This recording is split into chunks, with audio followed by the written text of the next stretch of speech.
ಇರಾನ್ನ ಟೆಹರಾನ್ನಲ್ಲಿರ್ತಕ್ಕಂಥ ಆಸ್ಟ್ರೇಲಿಯಾ ರಾಯಭಾರ ಕಚೇರಿಯನ್ನು ಬಂದ್ ಮಾಡ್ಕೊಂಡಿದ್ದಾರೆ. ಯಾಕೆಂದರೆ ಹದಗೆಡ್ತಾ ಇರೋ ಪರಿಸ್ಥಿತಿ ಹಿನ್ನೆಲೆಯಲ್ಲಿ ಅಲ್ಲಿನ ಕಾನ್ಸುಲೇಟ್ ಅಂದರೆ ಎಂಬೆಸಿ ಅಂತ ನಾವೇನು ಹೇಳ್ತೀವಿ, ಆ ಕಾನ್ಸುಲೇಟನ್ನು ಅವರು ಕ್ಲೋಸ್ ಮಾಡ್ಕೊಂಡಿದ್ದಾರೆ. ಜೊತೆಗೆ ಇರಾನ್ನಲ್ಲಿರ್ತಕ್ಕಂಥ ಸಮಸ್ತ ಆಸ್ಟ್ರೇಲಿಯನ್ನರು ಕೂಡ ವಾಪಸ್ ಬನ್ನಿ ಅಂತ ಕರೆ ಕೊಟ್ಟಿದ್ದಾರೆ.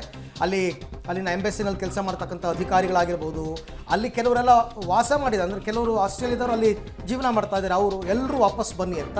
ಇದು ಆಯಾ ದೇಶದವರು ತೆಗೆದುಕೊಳ್ತಕ್ಕಂಥ ಮುಂಜಾಗ್ರತಾ ಮುನ್ನೆಚ್ಚರಿಕೆ ಕ್ರಮ. ಈಗ ನಾವು ಕೂಡ ಇರಾನ್ನಿಂದ ಮತ್ತು ಇಸ್ರೇಲ್ನಿಂದ ಭಾರತೀಯರನ್ನ ನಾವು ಇಲ್ಲಿಗೆ ಏರ್ ಲಿಫ್ಟ್ ಮಾಡಿದ್ದೀವಿ. ಅದೇ ರೀತಿ ಆಯಾ ದೇಶದವರು ಮುನ್ನೆಚ್ಚರಿಕಾ ಕ್ರಮವನ್ನು ತಗೋತಾ ಇದ್ದಾರೆ. ಇನ್ನೂ ಪರಿಸ್ಥಿತಿ ವಿಕೋಪಕ್ಕೆ ಹೋದರೆ ಇನ್ನೊಂದಷ್ಟು ದೇಶದವರು ಕೂಡ ಅದನ್ನು ಅವರವರ ಕಾನ್ಸುಲೇಟ್ಗಳನ್ನ ಕ್ಲೋಸ್ ಮಾಡ್ಕೋತಾರೆ. ಸದ್ಯಕ್ಕೆ ಪರಿಸ್ಥಿತಿ ತಿಳಿಯಾಗೋ ತನಕ ಬೇಡ ಅಂತ ಅದೇ ನಿರ್ಧಾರವನ್ನು ಈಗ ಆಸ್ಟ್ರೇಲಿಯಾ ಕೂಡ ಕೈಗೊಂಡಿದೆ. ಈ ಬಗ್ಗೆ ಮತ್ತಷ್ಟು ಮಾಹಿತಿ ನನ್ನ ಕೊಲೀಗ್ ಶಬೀರ್ ಅವರಿಂದ ಪಡ್ಕೊಳ್ಳೋಣ. ಶಬೀರ್, ಈಗ 8 ದಿನ ಆಯಿತು ಇರಾನ್ ಮತ್ತು ಇಸ್ರೇಲ್ ನಡುವಣ ಯುದ್ಧ. ಈಗ ಇಲ್ಲಿ ತನಕ ಆಗಿರ್ತಕ್ಕಂಥ ಬೆಳವಣಿಗೆಗಳು ಏನು ಅಂತ ಹಾಗಾದರೆ? ಅರವಿಂದ್, ಇಸ್ರೇಲ್ ಮತ್ತು ಇರಾನ್ ನಡುವೆ ತೀವ್ರ ಸಂಘರ್ಷ ಏರ್ಪಟ್ಟಿರುವಂತದ್ದು. ಈಗಾಗಲೇ ದಾಳಿ ಪ್ರತಿದಾಳಿಗಳು ಕೂಡ ನಡೀತಾ ಇದ್ದಾವೆ. ಇರಾನ್ ನಲ್ಲಿ ಈವರೆಗೂ 500ಕ್ಕಿಂತ ಹೆಚ್ಚು ಜನರು ಮೃತಪಟ್ಟಿದ್ದಾರೆ, 1500ಕ್ಕಿಂತ ಹೆಚ್ಚು ಜನರು ಗಾಯಗೊಂಡಿದ್ದಾರೆ. ಈ ಕಡೆ ಇಸ್ರೇಲ್ ನಲ್ಲಿ 50ಕ್ಕಿಂತ ಹೆಚ್ಚು ಜನ ಸಾವನ್ನಪ್ಪಿದ್ದಾರೆ, 300ಕ್ಕಿಂತ ಹೆಚ್ಚು ಜನ ಗಾಯಗೊಂಡಿದ್ದಾರೆ. ಸಾಕಷ್ಟು ದೊಡ್ಡ ಪ್ರಮಾಣದ ಆಸ್ತಿ ಪಾಸ್ತಿಗಳು ಎರಡೂ ಕಡೆಯೂ ಕೂಡ ನಷ್ಟ ಆಗಿರುವಂತದ್ದು. ನೋಡಿ, ಕಳೆದ 8 ದಿನಗಳಿಂದ ಈ ಒಂದು ಘರ್ಷಣೆ ನಡೀತಾ ಇರುವಂತದ್ದು. ಈವರೆಗೂ ಏನ್ ಒಂದು ಹಂತ ಇತ್ತು, ಆ ಹಂತವನ್ನ ಈಗ ಮೀರಿರುವಂತದ್ದು. ಇತ್ತೀಚಿನ ಬೆಳವಣಿಗೆಗಳನ್ನ ನಾವು ಗಮನಿಸಿದ್ರೆ ಇಸ್ರೇಲ್ ಇರಾನ್ ನಲ್ಲಿರುವಂತಹ ಪರಮಾಣು ಘಟಕಗಳನ್ನ ಗುರಿಯಾಗಿಸ್ಕೊಂಡು ದಾಳಿ ಮಾಡುವಂತ ಪ್ರಯತ್ನಗಳನ್ನ ನಿರಂತರವಾಗಿ ಮಾಡ್ತಾ ಇದೆ. ಕಳೆದ 2 ದಿನಗಳಿಂದಲೂ ಕೂಡ ಇದಕ್ಕೆ ಪೂರಕವಾದಂತಹ ಬೆಳವಣಿಗೆಗಳಾಗ್ತಾ ಇದಾವೆ. ಇದನ್ನ ತಡಿಬೇಕು ಅನ್ನುವಂತ ಕಾರಣಕ್ಕೆ ಇರಾನ್ ಕೂಡ ಇಸ್ರೇಲ್ನ ಮೇಲೆ ನಿರಂತರವಾದಂತಹ ದಾಳಿಯನ್ನ ಮಾಡ್ತಾ ಇರುವಂತದ್ದು.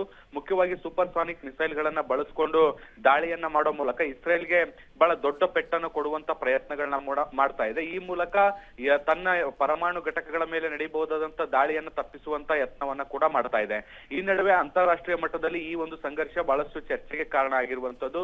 ಈಗಾಗಲೇ ಅಮೆರಿಕ 2 ಕೊಟ್ಟಿರುವಂತದ್ದು ವಾರಗಳಲ್ಲಿ ಈ ಒಂದು ದಾಳಿಯನ್ನ ನಿಲ್ಲಿಸದೇ ಇದ್ರೆ ಪರಿಣಾಮ ಬೇರೆ ಸ್ವರೂಪವನ್ನ ಪಡ್ಕೊಳ್ಳುತ್ತೆ ಅನ್ನುವಂತ ಎಚ್ಚರಿಕೆಯನ್ನ ಕೊಡುವಂತ ಕೆಲಸವನ್ನ ಮಾಡಿದ್ದಾರೆ. ಸೊ ಹೀಗಾಗಿ ಅಮೆರಿಕ ಇಸ್ರೇಲ್ನ ಪರವಾಗಿ ನಿಂತು ಯಾವ ಕೆಲಸವನ್ನ ಮಾಡುತ್ತೆ ಅಥವಾ ಯುದ್ಧದಲ್ಲಿ ತಾನೇ ನೇರವಾಗಿ ಭಾಗಿಯಾಗುತ್ತಾ ಅನ್ನುವಂತ ಪ್ರಶ್ನೆಗಳಿದಾವೆ.